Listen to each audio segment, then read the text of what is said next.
6 p.m. I'd like to call the meeting of the Oskaloosa City Council to order.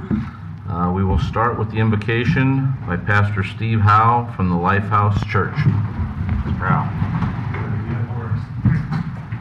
Well, Father God, it's an honor just to take a moment before this meeting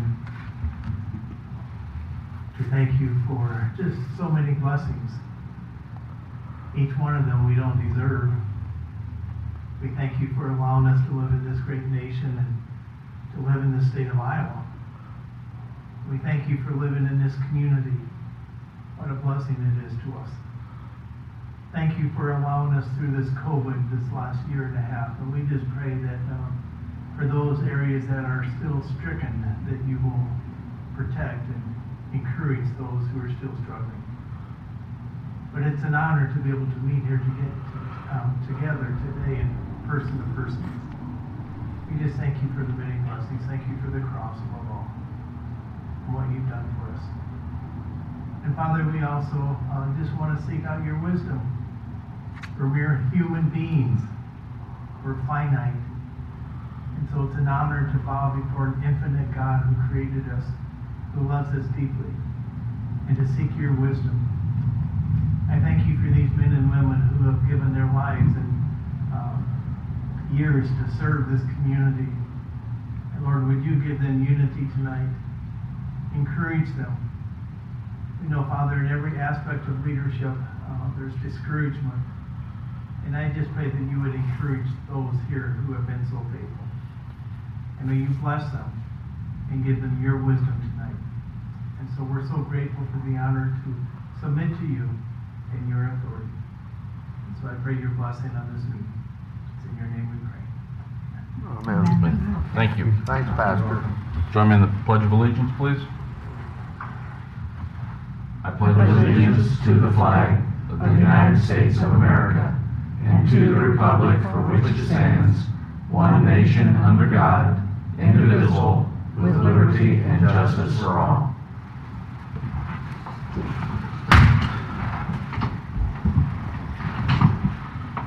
Roll call, please. Burnett, Calgieri, Drost, Here. Moore, Here. Addison, Here. Walling, Here. Yates, Here. Next item is section for community comments. This item is reserved for comments from the community for concerns whether or not they are included in the current agenda. The community is encouraged to speak before the mayor and city council and asked to keep statements brief. Time shall be limited to no more than 3 minutes. Any questions are to be asked of the city staff, council members, or the mayor prior to speaking to the full council, so concerns may be properly researched and answered away from the meeting. Comments are to be directed to the mayor and city council only. Is there anyone here tonight that would like to speak at this time? All right, seeing none, we'll move on to the consent agenda. All items appearing on the consent agenda are considered routine by the city council and shall be enacted by one motion. If discussion is required, that item shall be removed, discussed separately, and approved by a separate motion of the city council.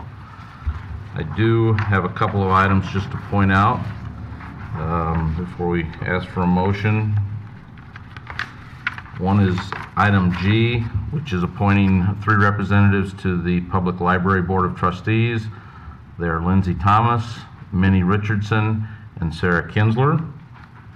And the last item to point out is item L. It's fixing a public hearing on a proposal to enter into a grant agreement with the Mahaska Chamber and Development Group. That public hearing will be on July 6th of 2021. Do we have a motion for the consent agenda? So moved. Second. Any discussion? Roll call. Addison, Yes. Walling, Yes. Yates, Yes. Drost, Yes. Moore, Yes. All right, that moves us into our regular agenda, starting with A. This is a public hearing. Consider a resolution levying a special assessment against private property for snow removal by the city of Oskaloosa, Iowa, in accordance with section 12.12 of the city code of the city of Oskaloosa. A little explanation. This is the time for the public hearing on levying a special assessment against private property for snow removal as outlined in Exhibit A. Certified notices were sent to each property owner, and a notice was published in the Oskaloosa Herald. If approved, the property owner will have 30 days from the time of filing with the Mahaska County Treasurer to pay for snow removal in the city clerk's office. After the 30 days, it will be assessed to their property taxes with a payment schedule at 9% interest. Staff recommends opening the public hearing, receiving oral and written comments, closing the hearing, and approving the resolution assessing the property owners for the $250 fee for the first snow removal and $300 fee for the second snow removal only, and not to assess for any actual cost, and approve refunding any actual costs already paid on 2021 snow removal invoices. So at this time, I'll open the public hearing if anybody would like to comment.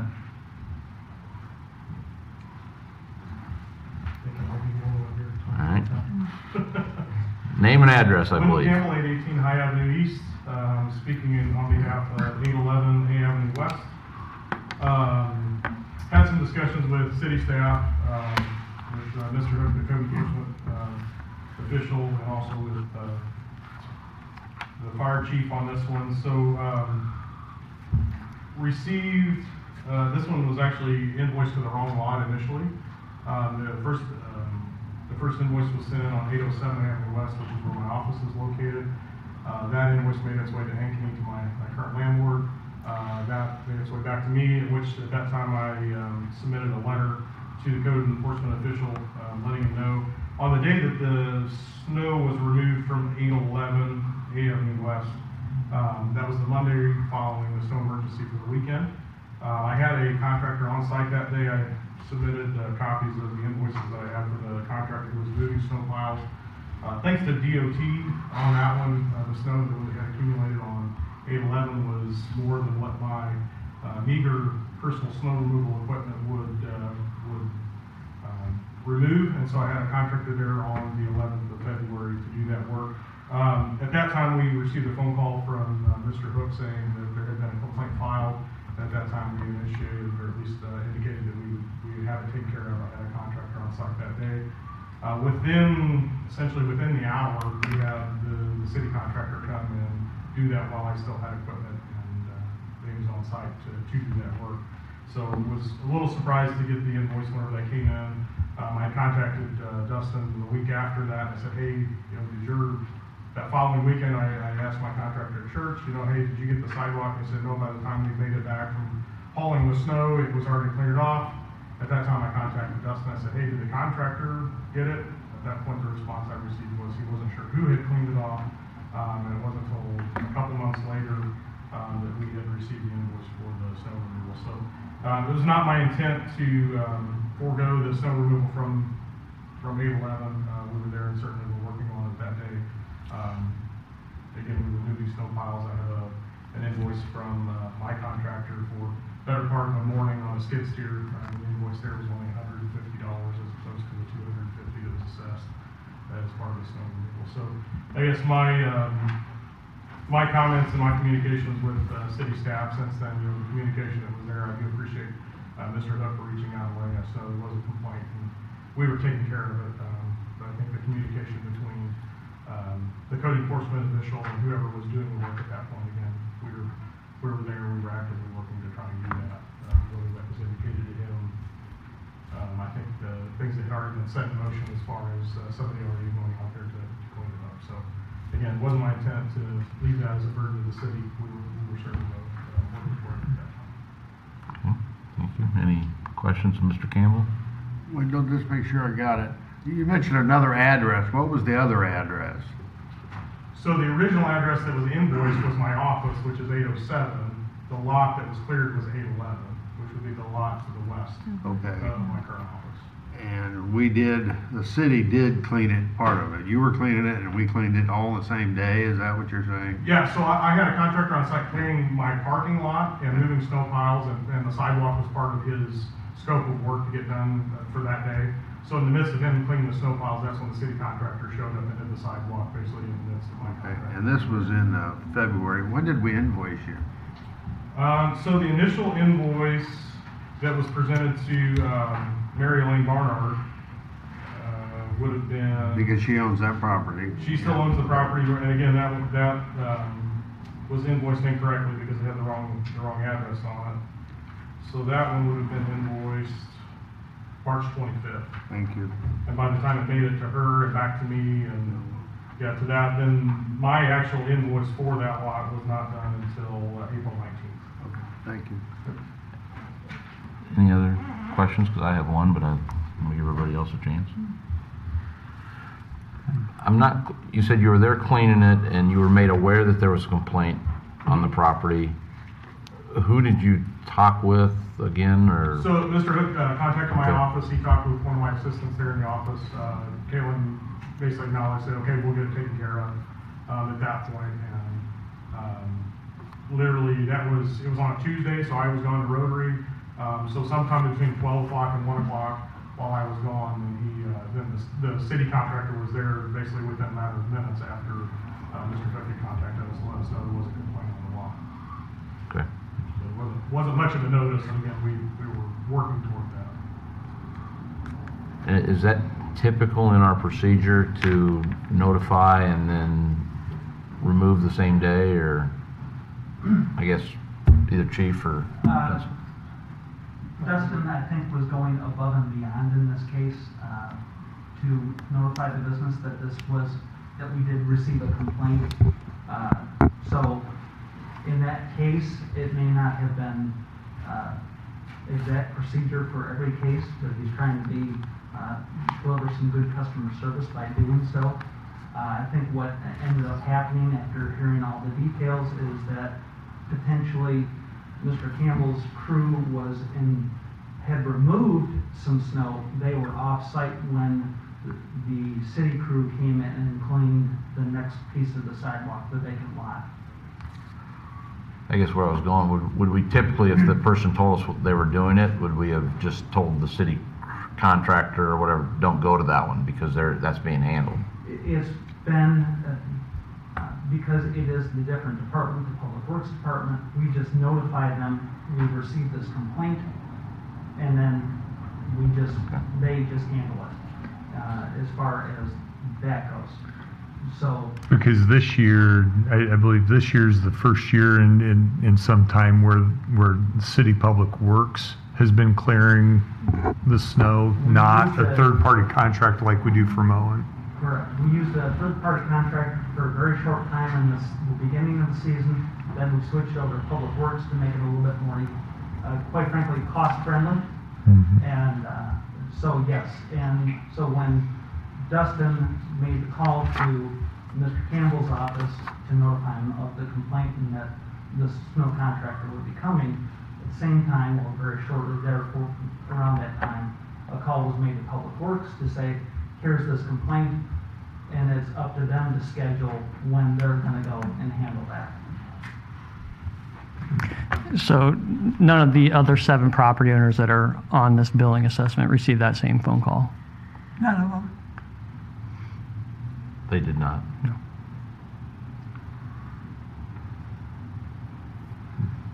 But you were already working on it whether you received that phone call or not, correct?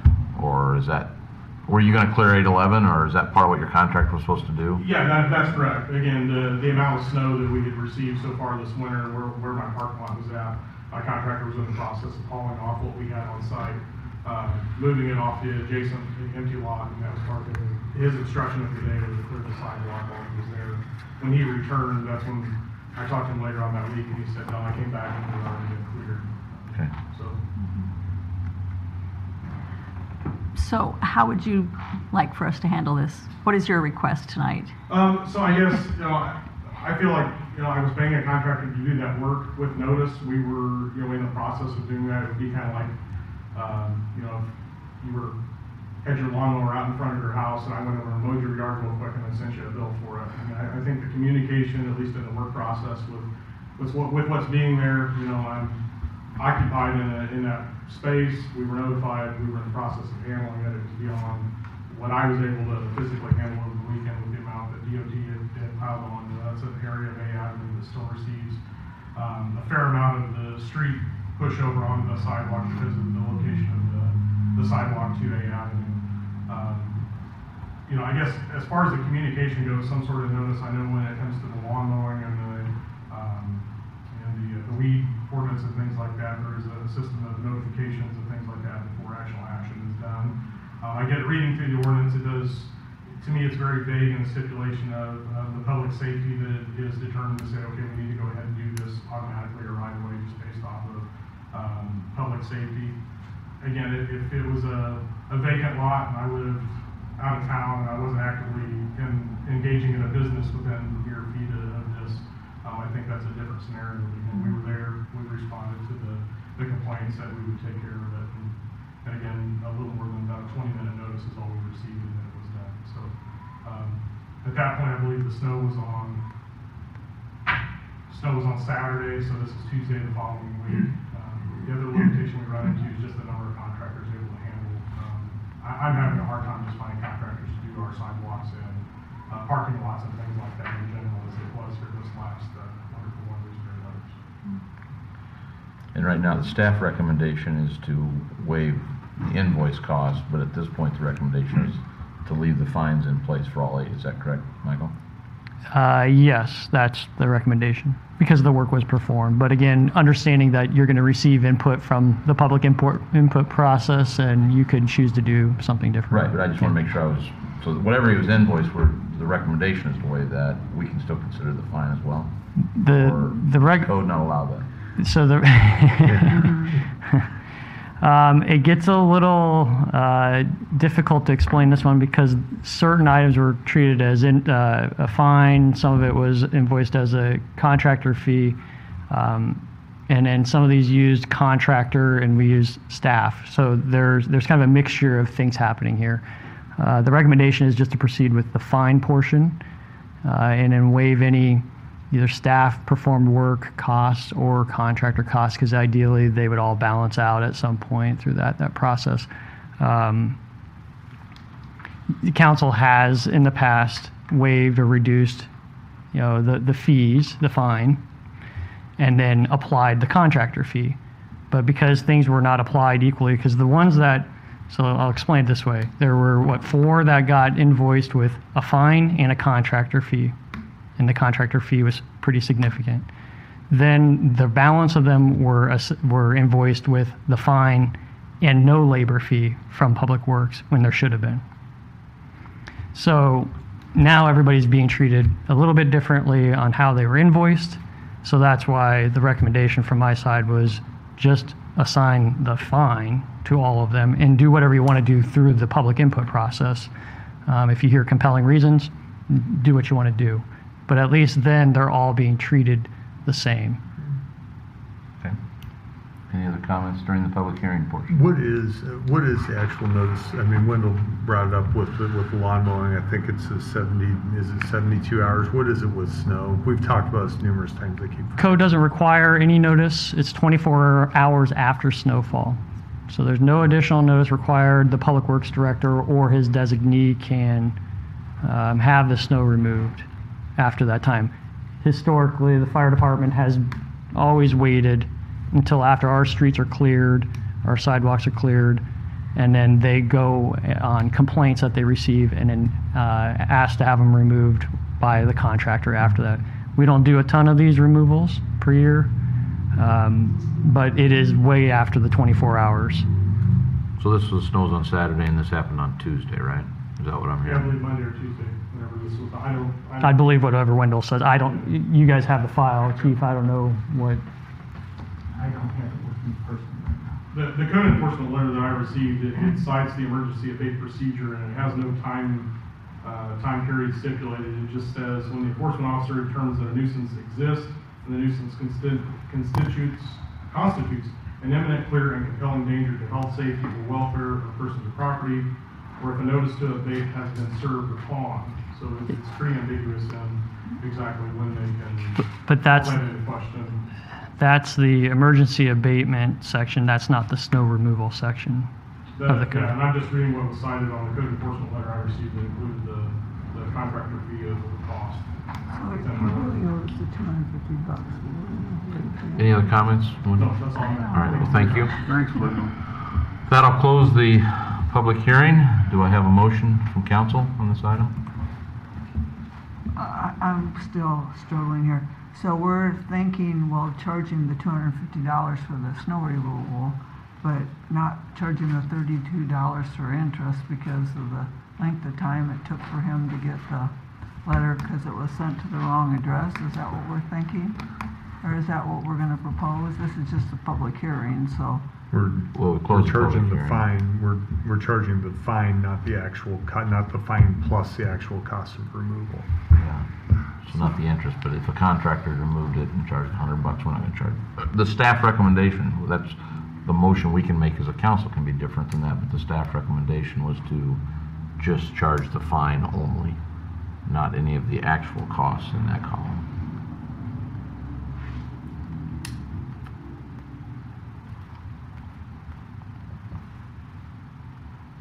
What did you have there, Mike? So what I pulled up here is the code section, and if that didn't show up on the letter, Wendell, I apologize. But this is the snow cleaning or clearing section, which talks about that property owners have within 24 hours of a snow stopping, that the public works director or designee can have that snow or ice removed without notice to the property owner. Again, we had something similar. I was thinking back. You might remember years ago we had with the mowing, it was a certain date. So if you didn't have your grass clipped a certain height by a certain date, it's amazing how quick you forget that.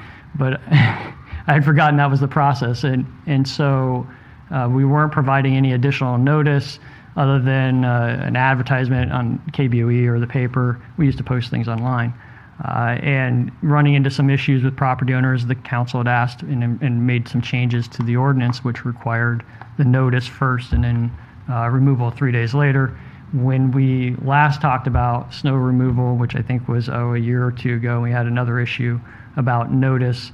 I think the council's direction was, well, we didn't necessarily care for the fact that there wasn't notice, but this is a health and safety issue versus weeds, which was more of a nuisance property control issue. So there was no direction provided to staff to modify the ordinance to change a notification requirement. How could we do it? We can do it any way you want. Every city does it a little bit differently. Some do it this exact way. Others go out there, and I brought this up at a staff meeting, they paint the sidewalks pink with paint so that the property owners know exactly which squares, and they don't see the snow or ice, but apparently they'll see the pink paint. I know that's done in Charles City as a kind of an extreme example. So again, we can do whatever you'd like us to do, but currently this is how the code is written. The information that was submitted to the city clerk's office from the fire department was February 11th, was a Thursday. That's when snow removal was done. Okay. But that's the only one that got a call, Yeah. is what, There was 4 that were done on the 11th, few Yeah, but- on the 12th. did we call all 4 of those? Dustin, you'd like to do this? So it was done on a Thursday, the snow removal. I did not believe they called, but maybe Dustin did reach out to people. So, what my procedure is if I can readily find, a phone number for somebody, I'll give them a call, give them a heads up, especially if they're, business owner here in town, I'll give you a call. To me, it's just the right thing to do. Like Chief Swanson says, good customer service I'm not in the business to hand out fines or anything like that. We just want to get an issue taken care of as soon as possible. That's what my philosophy is.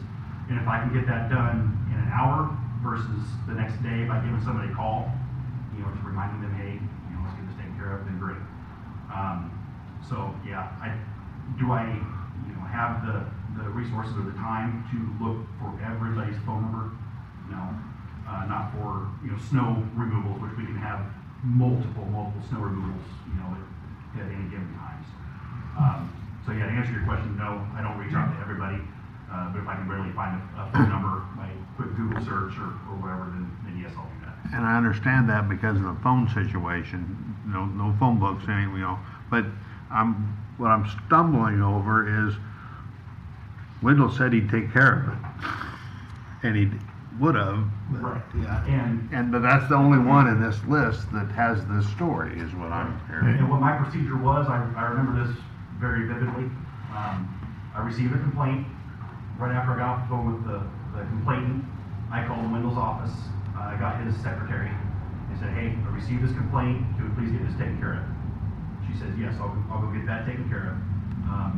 I respect Wendell, a ton. At the same time, I get that story a lot from various different people. So I trust but verify. So yes, I did get a hold of the city contractor to make sure it got done. I'm not saying I doubted Wendell by any means, but I made sure that it got done. After that, I got verification back that excuse me. Yes, we're going to get to it. It's me and one other guy at the station, so I cannot go out and be present at these abatements, whenever they happen. I didn't know when the city contractor did it, and I know he sent me photos, but there was a miscommunication with email addresses and whatever. That's what made a little bit of a issue with the time frame as far as getting photos, getting the bills and everything sent out. But yeah, after I got the phone call to the city shop, when they got the abatement done, I don't know. And I know, they've told me that if they saw any other contractors on site, they were not going to do the abatement because it was already being performed. Whether they were there or not, Wendell says they were, maybe they were. I was not informed about that. There's no pictures of any other contractors in the photos that I have. That's all I have to go off of. So, Thanks. thank you. Again, looking for a motion, we can continue to discuss after we get a motion. Okay. So moved. Or is that a second? You moved it? I'll second He's it. telling me to quit. I'm out of order, I know. I think we all are. Yeah. What was your motion? I haven't made a motion. Oh, I thought you did. Well, there you go. Hey, the mayor doesn't let me do this very often. Somebody give me a motion. I'll give you a motion. To do what, sir?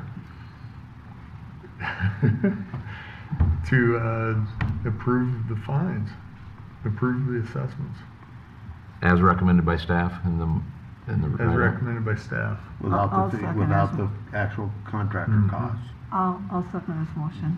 Okay. Further discussion now. We got all night. We got it second. Further discussion, the problem I have with the whole thing is the process. We talked about this with the mowing last year, maybe we talked about it with the snow last year. And I think our hope as a council was that it would improve, because last year we had the problem with we had a number of complaints, and again, it's a tough job, but where is the green sticker hung, and where is the notice, and those things. And obviously, we've still got something that's broken. And I know We're talking about this in July, excuse and me. we're talking about snow removal from January, February, and July. Again, the issue I have is who's removing snow. Is it was the contractor, but then it's Public Works, and it seems like there's a little bit of both things happening. And is it 24 hours? Is it 72 hours? You file a complaint, but yet a week later, the snow is still on the sidewalk and hasn't been addressed, but Wendell's gets cleared within 2 hours or within a day. There's a consistency issue, I think, and whether it was Wendell or it was my next door neighbor or somebody on Tom Street, which you guys don't have We don't have sidewalks. sidewalk. That's the issue I have is the how do we get some consistency in the process itself? Yeah, because we really don't want to be in the snow removal business, but we have to make sure, especially that's the main thoroughfare, that our sidewalks are clear. And we have a policy, it's broken evidently, but it is, they have to get it off the sidewalk in 24 hours. And what day was, that's the other thing I was asking. We had the snowfall, on Monday or Tuesday, and it was Thursday when the contractors went out, and so there's kind of a disagreement a little bit about when it was done or whatever. So yeah, I will second your motion, Bob, but I wish we didn't have to deal with snow removal and mowing of grass and stuff like that. That's not our mission. But I don't know, right now we have a clear ordinance within 24 hours, the sidewalks to be clear. So, and occasionally we are gonna get, I remember the one where the guy came and we waived part of it last year, so, these sorts of things are always coming up, so. Yeah, last year's snow discussion was we provided green sticker notice to the property owners. The green sticker said, contact us within 3 days or there will be an abatement, and the contractors were out there before then. So we didn't use that, pull back from using that green sticker. And again, we did have arguments about where did you get it? Did you put it on the side of the building? Did you put it in the front door? I don't ever use that door. Yeah. So Right. again, I think that was kind of the resolution of that one was, okay, let's back off from the fee associated with that and just proceed with the fine, or vice versa. I can't remember what we did there, but it was a problem last year as well.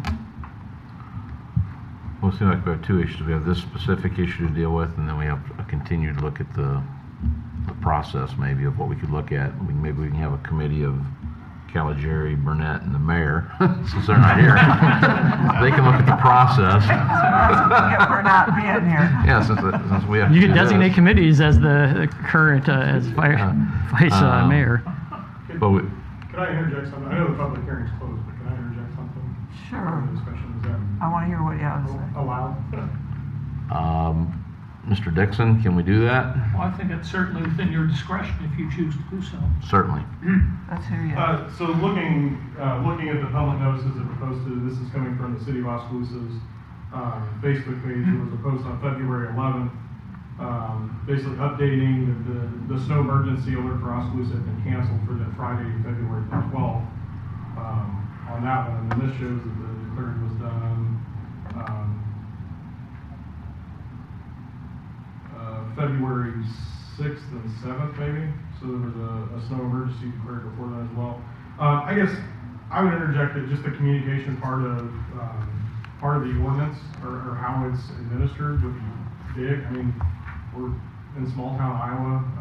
Again, you kind of get a feeling for the ones you can communicate with and the ones that may be unresponsive to situations where sidewalks not being cleared, and again, where you put a sticker, where you put a notice. You know, you're never going to be right in 100% of the situations. So I guess I look at this from a standpoint of, as a local business owner, there along the avenue, if I were to clear it, let's say first day of the snow, and then thanks to DOT, and that was the letter that I gave to Chief Swanson whenever it was originally invoiced, was, you know, if I clear it and the DOT comes and plows it over again, then I'm supposed to clear it again, and then just being with where we're at on A Avenue, it just seems to be a constant battle. When do I clear it? Because if I clear it within that first 24 hours, there's a pretty good chance that DOT is going to cover it back up anyway. And it happens elsewhere. Yeah, it's kind of a hard target to hit. And again, in this situation with the snow that we've had, I was just at the limitations of what my equipment can handle. So bringing in an outside contractor, whether it was the city contractor that I need to pay for, the contractor that I was paying for, I guess the timing of giving notice and then within about 20 minutes having somebody, and again, I appreciate Dustin at least giving me the heads up. I can remember seeing him pull into the parking lot and think of, well, what's the fire department need? And then he was gone, and then received a phone call a short time later. So, you know, again, I just think the communication part of it is very key. You know, this isn't a situation of me just saying, hey, forget you and your sidewalks. And I'd love to put sidewalks in Thomas Southern, but they're very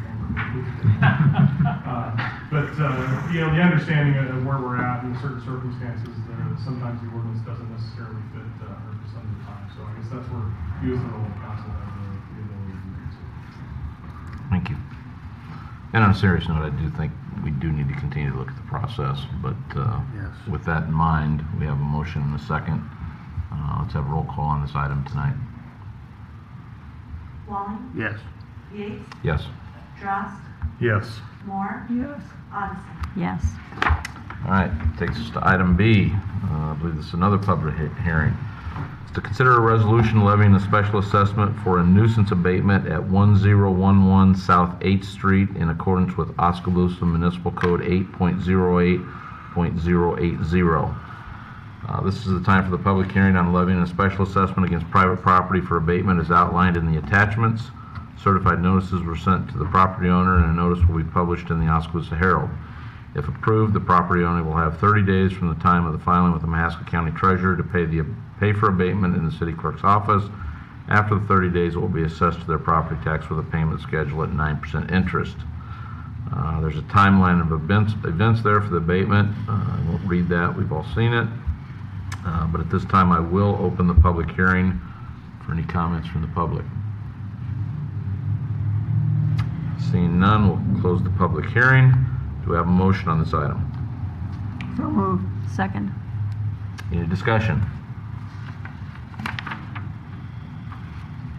Roll call. Gates, Yes. Strauss, Yes. Moore, Yes. Addison, Yes. Wallen, Yes. All right, go into item C. What do you know, another public hearing. I'm just going to move to the explanation's the same, or the title. I'm going to move the explanation. This is for 321 North C Street. It's time for a public hearing on levying a special assessment against private property for abatement as outlined in the attachments.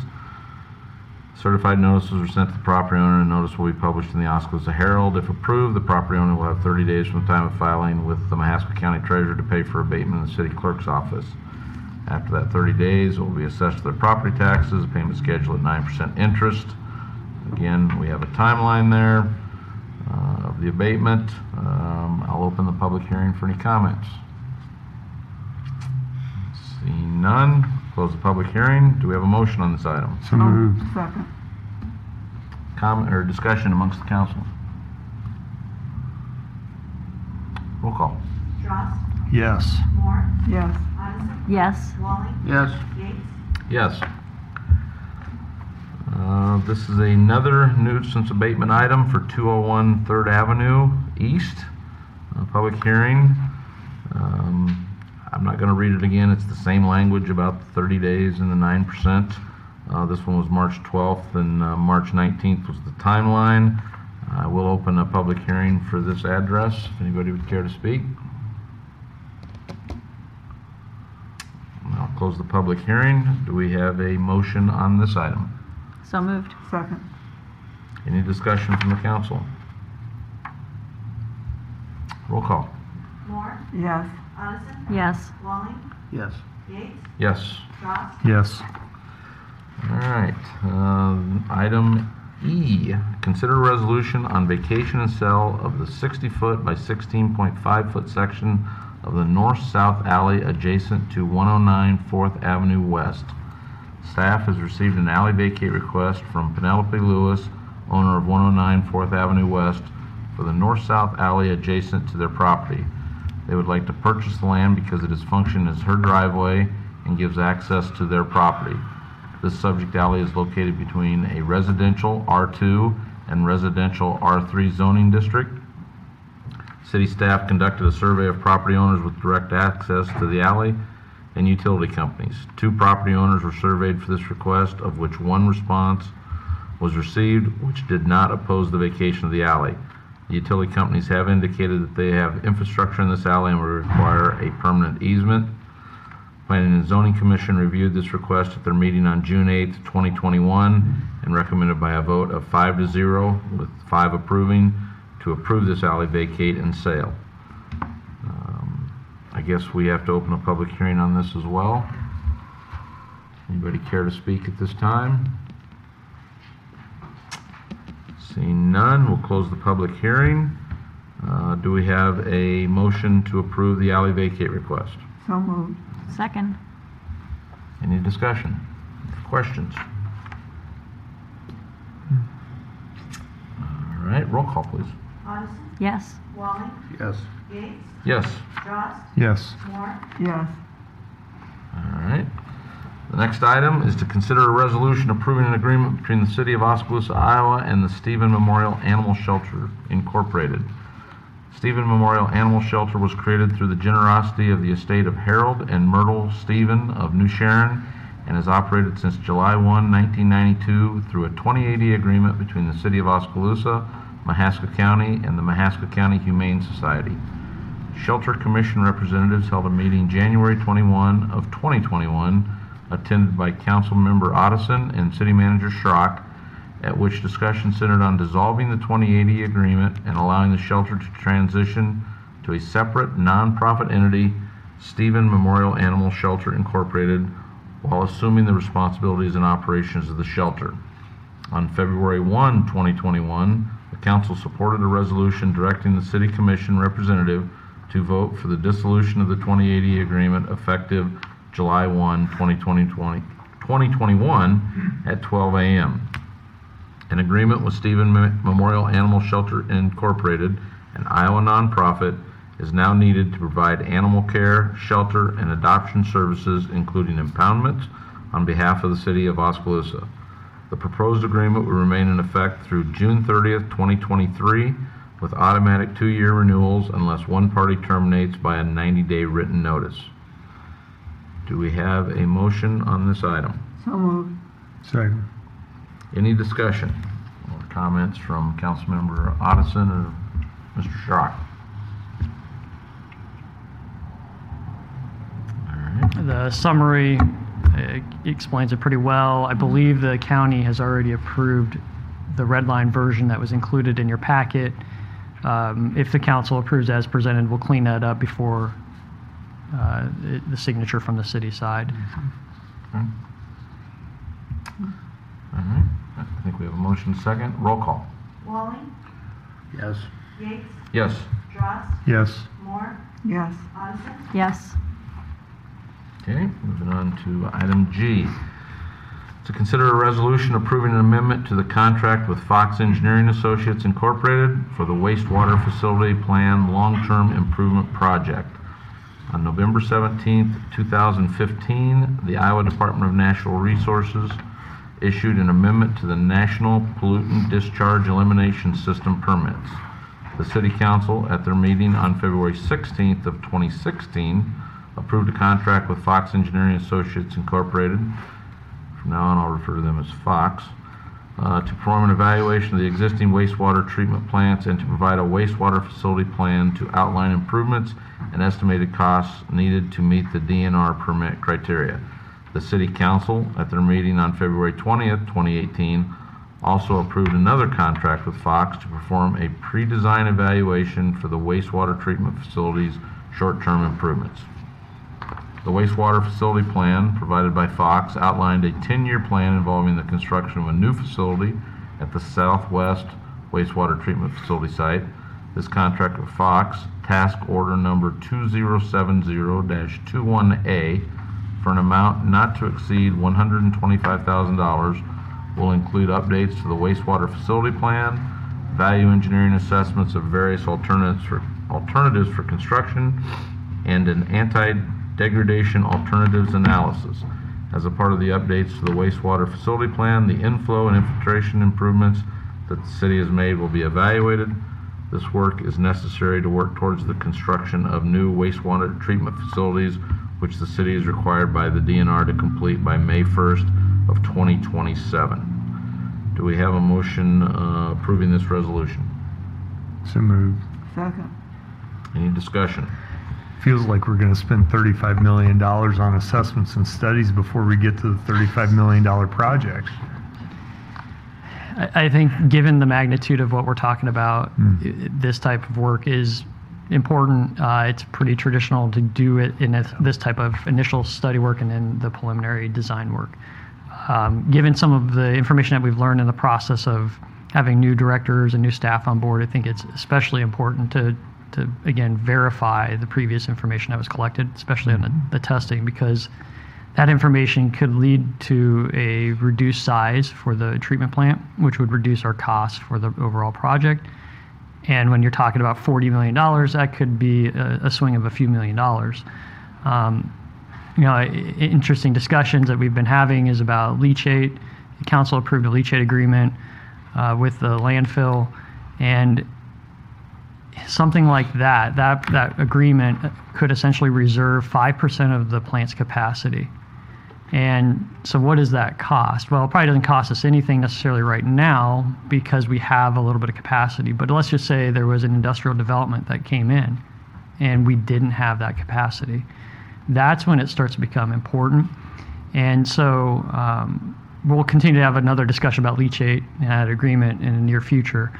But this type of analysis is going to talk to us as a group, as a community, to say, okay, what type of growth do you expect to see or do you want to see? Do you want to try to plan for additional industrial growth, or could you flip the lever on something like this agreement and free up some capacity? The important part of that is the state revolving fund won't allow you to borrow money to pay for excess capacity like that, speculative capacity. So that's part of this analysis that'll get done. We'll also revisit the 2 plants versus 1. I think we want to just, before we start running the great loop around Oskaloosa, I think we want to verify that just another time to make sure that that's the right approach. It may be, but for that type of money and to only receive an updated plant and not a new plant, that's the part that we want to make sure that we're verifying. So the kickoff for this type of a discussion, kind of a citywide discussion, will be later this month, or at least that's kind of the tentative. So I'll send out an email to anyone who wants to be involved in those discussions.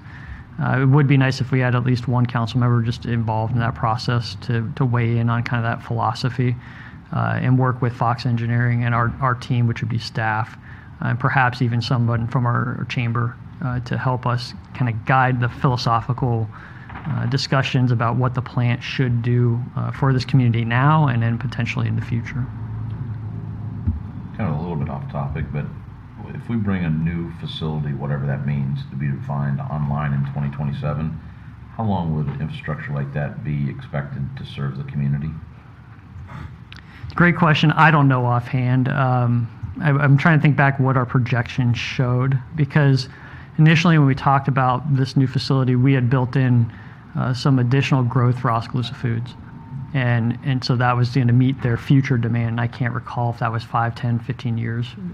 But it really would obviously depend on the amount of houses that we put in, which really isn't that big of a deal. But it's going to be the loading that comes from an industrial user. So if someone new comes in or they add a different treatment process, that's where we could have the greatest design in the world. But if they have a certain process that kicks us down a different path, it might cause problems for us.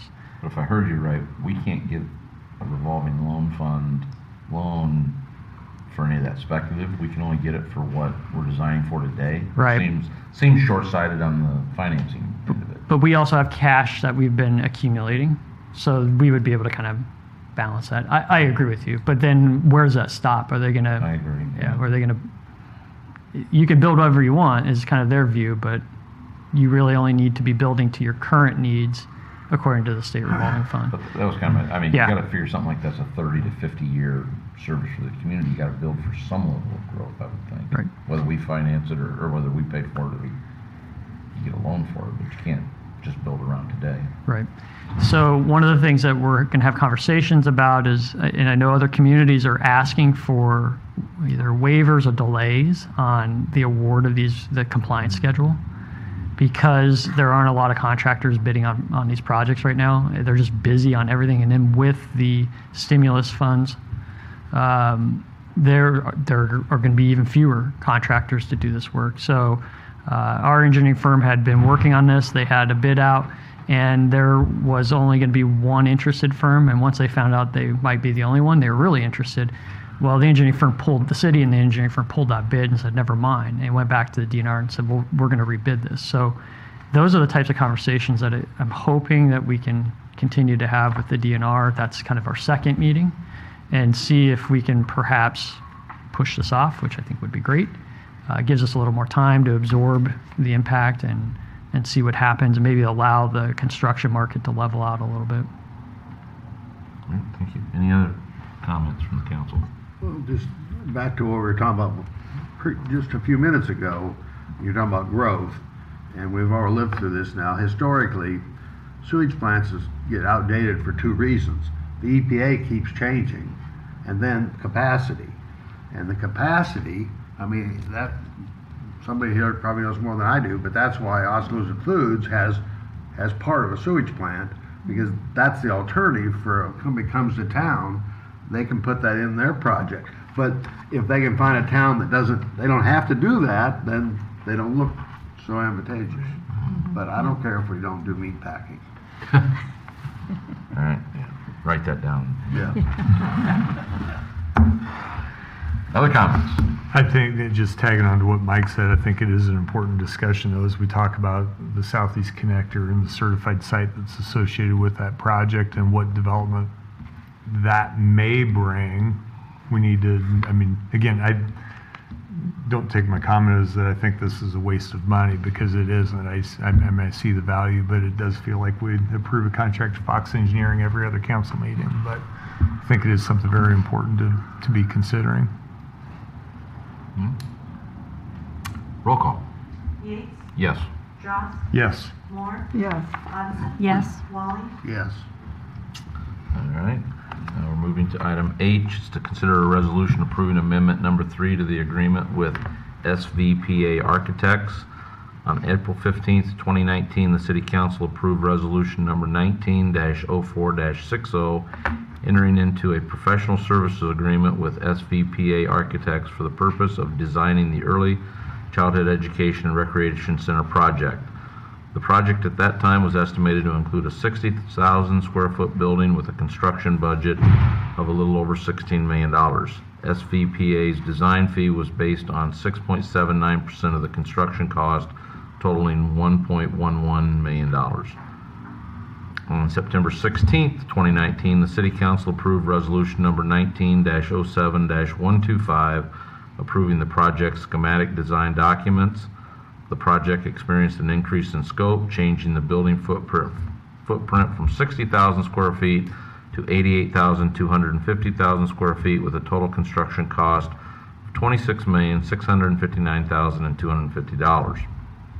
Based on SVPA's design fee calculated at a rate of 6.79% of the project's estimated construction cost and the revised estimated cost, amendment number 1 was presented and approved by the City Council by resolution number 19-10-129 on October 7th of 2019 in the amount of $700,000 for a total design contract of $1.81 million.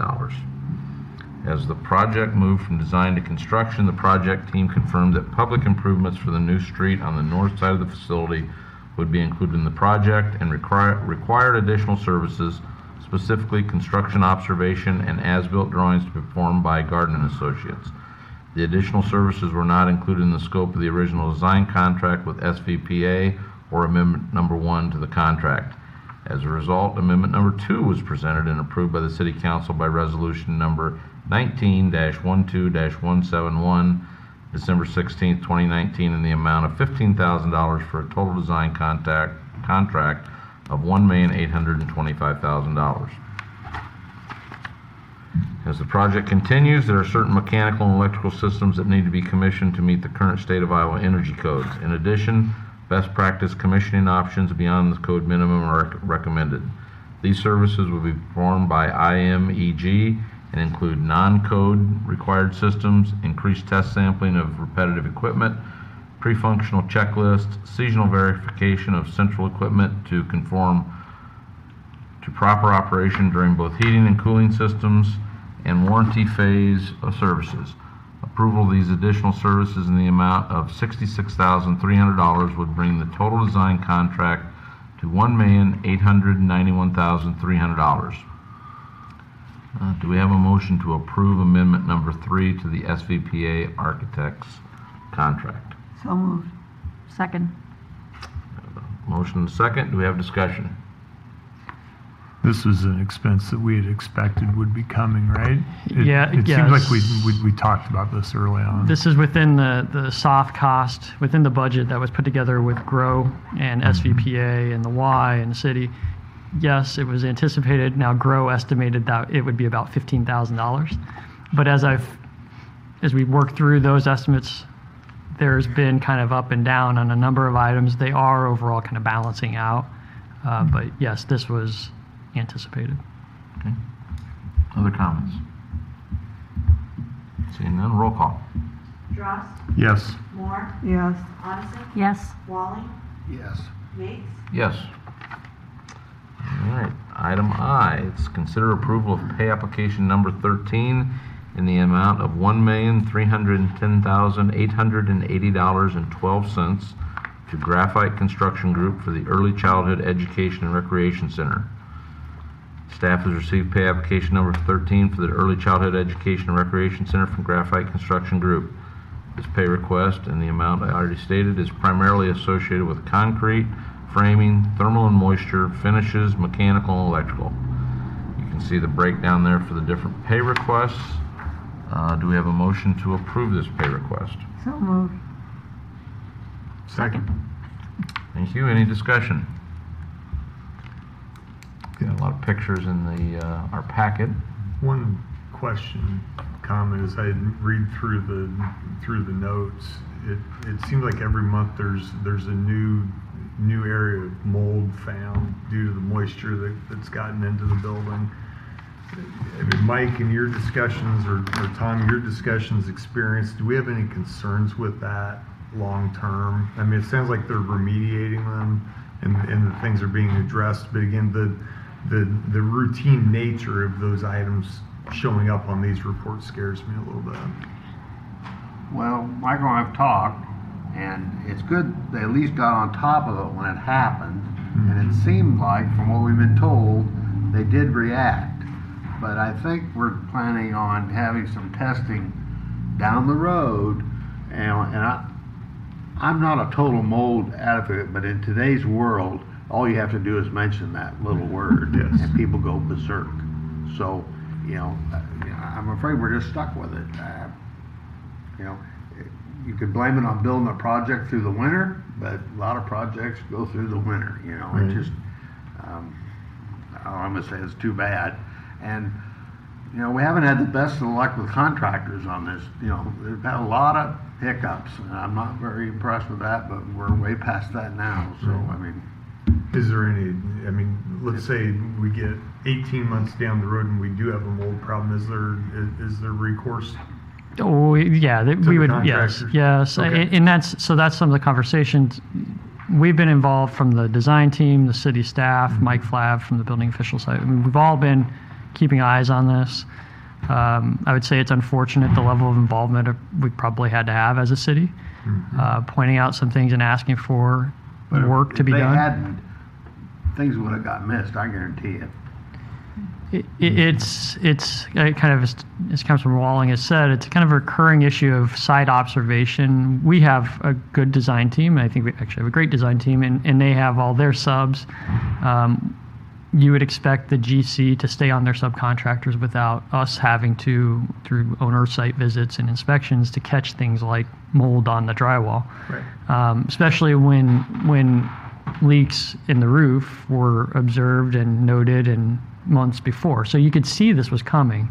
And then they kind of progressed through the next phase of their project with their subs, and they've taped and painted on the same areas that have had leaks, and you're asking the question, why would you do that work? They've been good about removing all the areas that we had concerns about. Most recently, I was out there again, found additional mold, and they said they were aware of it. So that was being cut out, and we make sure that the building official, from Sean's department Mike is involved and verifies that if we can't. We always ask for pictures, and they provide it. Do we have concerns? I think obviously yes, once it's there. We want to make sure that all the areas have been cleaned, which they have. But if they missed something, could there be more mold? Sure. Mold is present. That's kind of the deal. It's present. You don't want it to be black mold.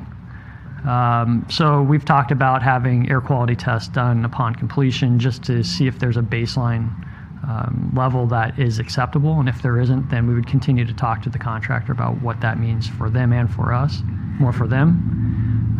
But at this point, they're taking the steps that they need to cut those areas out. Okay. And retainage on this project is 5%?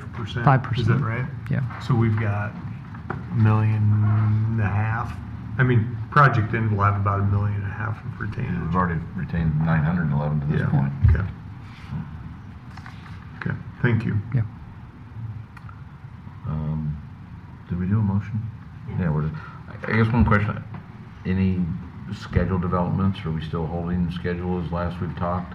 They've issued an updated schedule as of last week, and it has stayed consistent. They're still looking to turn the facility over to the Y in the school district on time, in the sense of late July, early August. For the education. For the education side. The recreation side is moved into December, and like I've said to you, I wouldn't be shocked if it goes into January. We don't want to push it if that means they're going to cut corners. Again, I'd much rather work with them on a realistic delivery date than to try to push their subs into something unrealistic. I've communicated that to them multiple times. They say, "Oh, no, we're good."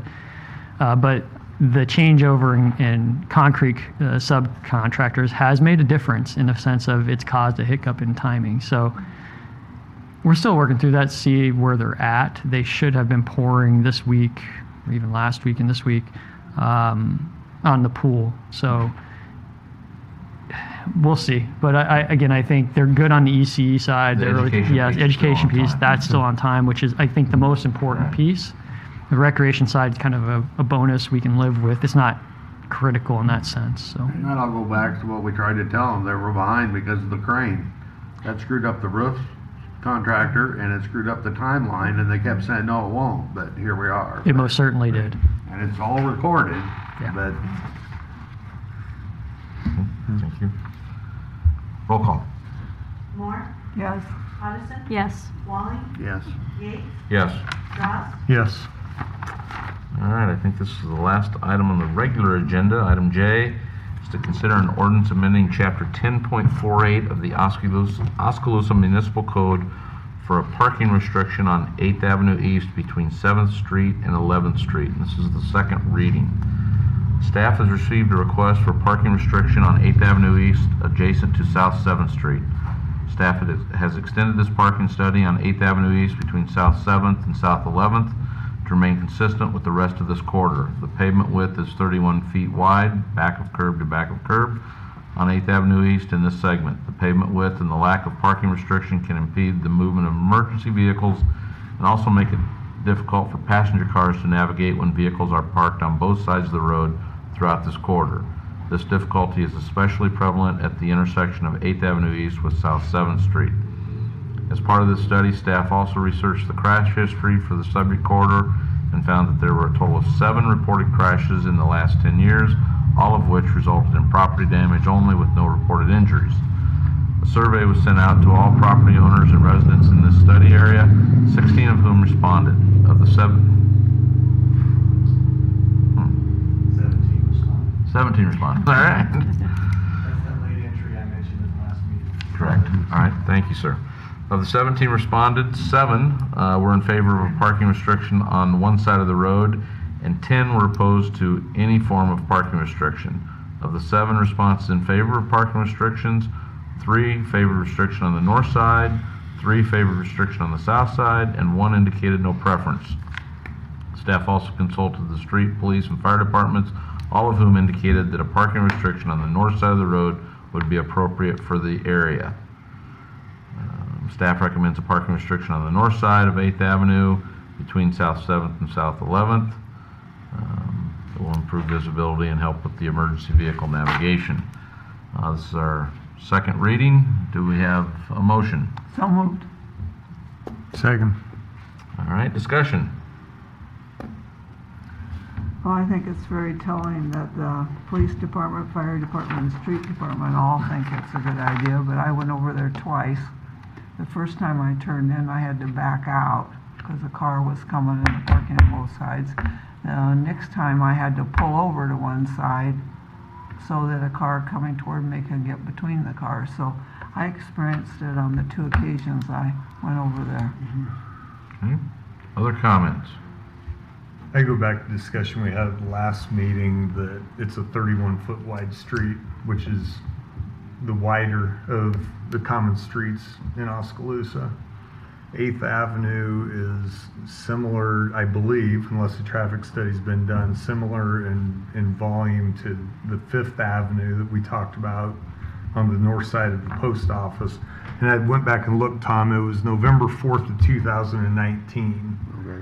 And it's 31 feet wide from Market to South First, and then it's 20, think standard it's narrow, 26 yeah. foot wide all the way to 7th. And at that meeting, the discussion was about traffic volume and can we get fire trucks through in the case of emergency. And the discussion largely circulated as far as safety goes, that the fire department or police officers know the quickest way to get to certain areas of town. And Fifth Avenue with a lot of uncontrolled intersections, as I believe 8th could be as well, low traffic volume. The council voted to not add any parking restrictions to 5th 7-0. Or actually would have been an 07 vote then. And I question whether or not the issue gets to be not just this street, but citywide. If we want to address something citywide, that the city code says that there's no parking allowed within 10 feet of an intersection. Should that be 30? Should that be a greater distance than the 10 feet? Because you hear the safety, the being able to access streets, visibility on those corners and intersections all across town. I think Chief has had a discussion with Larry Lewis at the intersection of 3rd Avenue and South 2nd. Same type of thing where he's seen crashes almost happen because there's a car parked right up to the intersection. So my preference would be that we would, if we think this is a safety issue, that we look at it more as a, how do we modify a code to make it safer citywide rather than approving this request for no parking on either side, and then next month we get a request for another street and another street and another street. Is there something we can do on a larger scale? Yeah, because Bob, each time I went over there, the cars were parked almost to the South 7th stop sign. And 10 feet isn't very far. Yeah. I mean, public right-of-way in a new development, 17 feet. And I wonder if the parking is on the street is so heavy over there because so many of those are multiple Or rentals. rentals.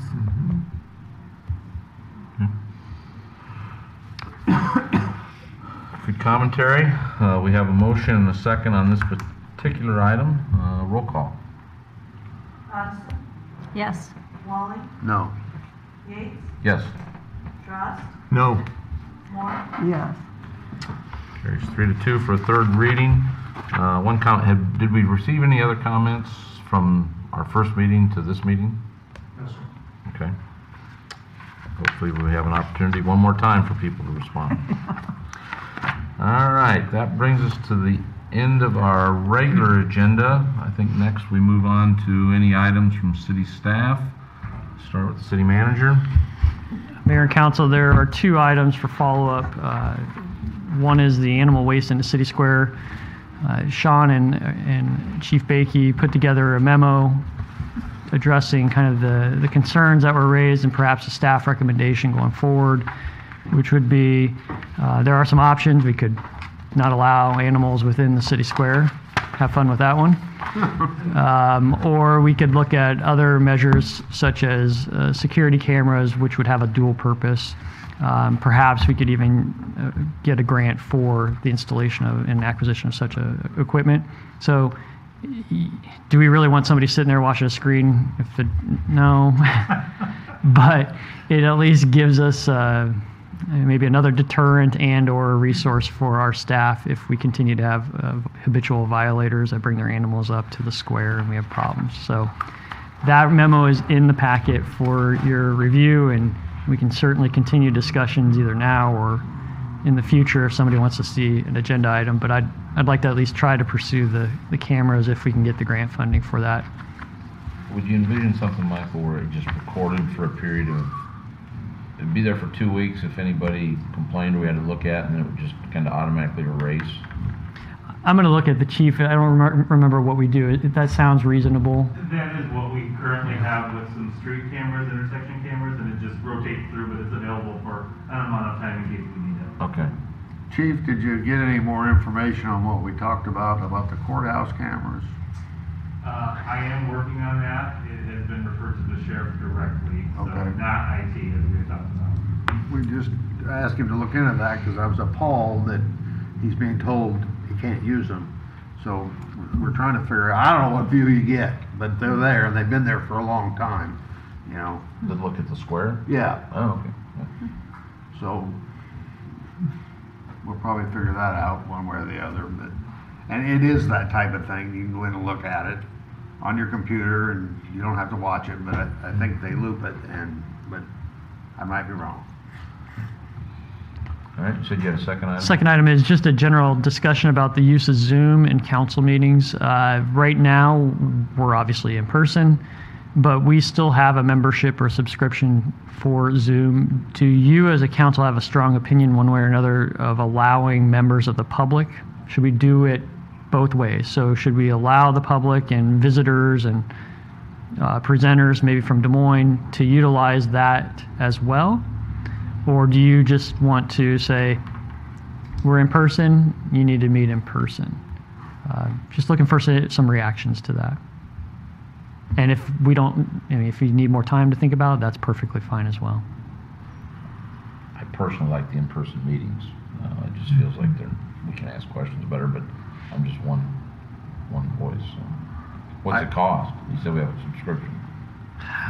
It's $200 or $400. I can't. I want to say it's like in between $200 and $400. But we use it obviously for other purposes, staff. So you'd keep it anyway. Yeah, we might. This was the reason why we did it was for this, and it definitely. I enjoy Zoom, but it wouldn't just be exclusive. It'd just be more of that hybrid option. So if any of you were out of town, rather than phone call in or not attending at all, you could, in theory, Zoom in. I thought you were talking about presenters. Yeah, it could be presenters. Could be presenters as well. So we could come in remotely. Okay. Yep.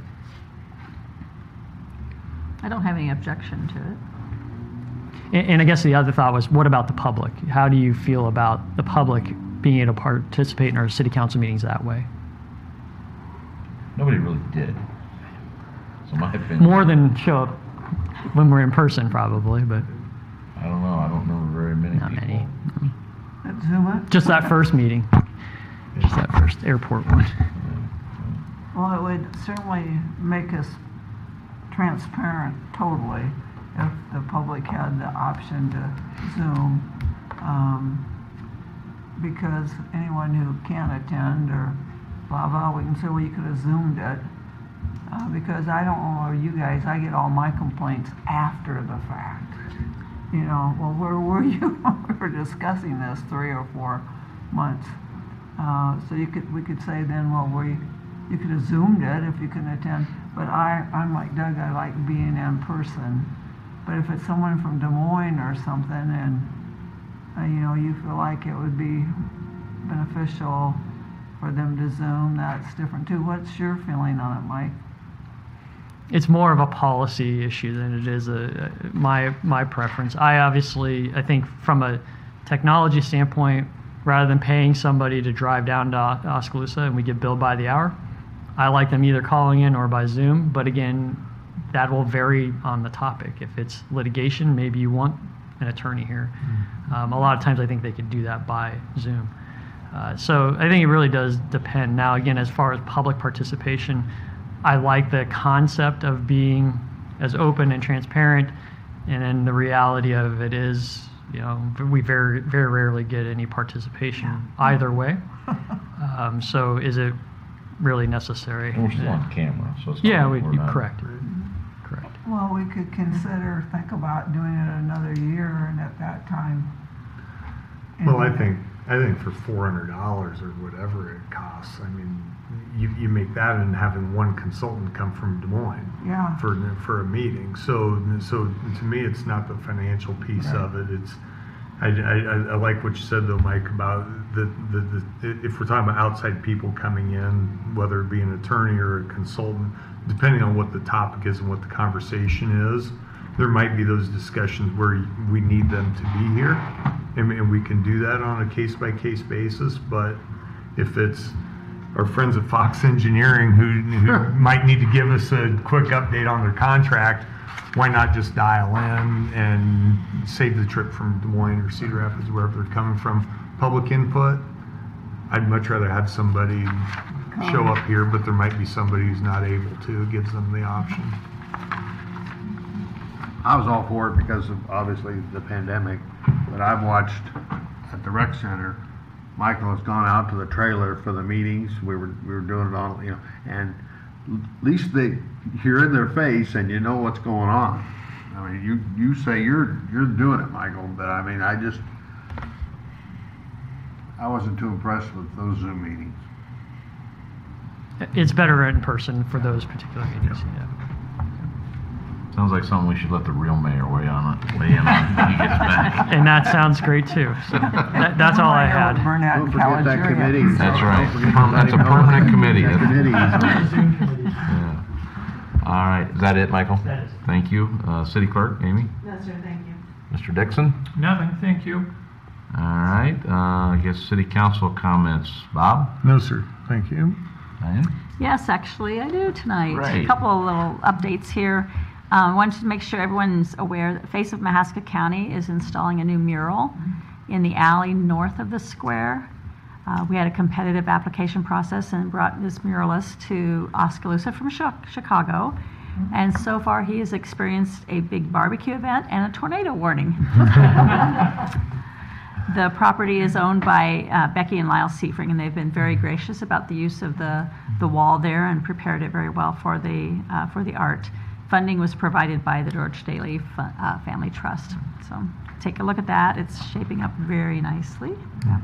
The other is about the Edmondson Playground project. There is a community initiative launched to raise funds for a new playground at Edmondson Park. Leading this project are representatives of Kiwanis, Rotary, Lions, and Optimist clubs, along with the Special Olympics coach and city staff.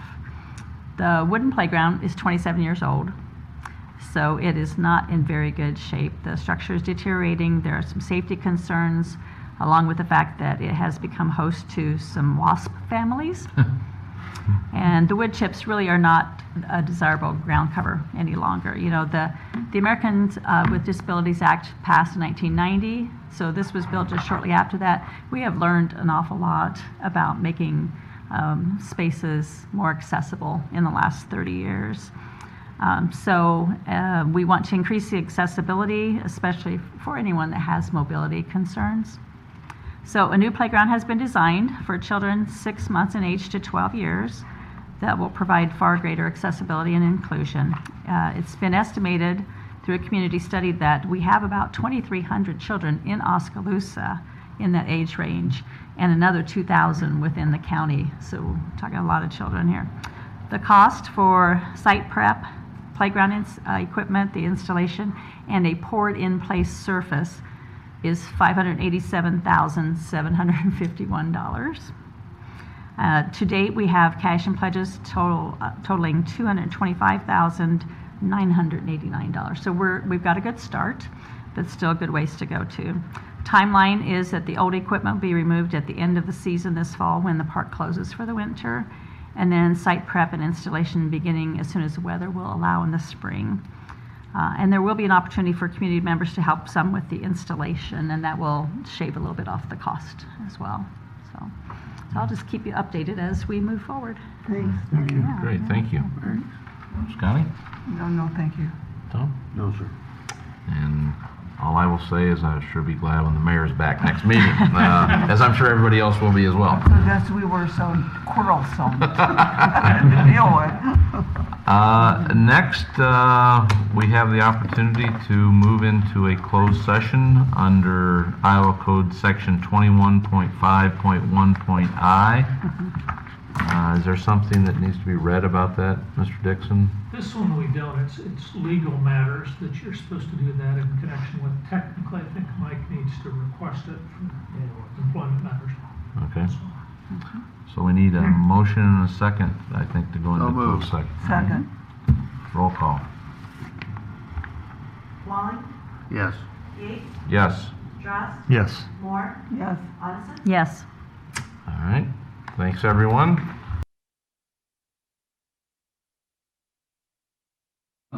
The item here is to consider a motion for action on the employment agreement between the City of Oskaloosa and the City Manager, Mike Schrock. I would entertain a motion from council on that employment agreement. I'll make a motion to increase Michael's salary to $148,500 per year and to extend the contract to 2025. We have a motion and a second. Any further discussion from council? Roll call, please. Dross, Yes. Moore, Yes. Coniston, Yes. Walling, Yes. Gates. Yes. And with that, I think that finally brings us to the end of the agenda, so I would entertain a motion to adjourn. So moved. Second. All in favor, say aye. Aye. We are adjourned.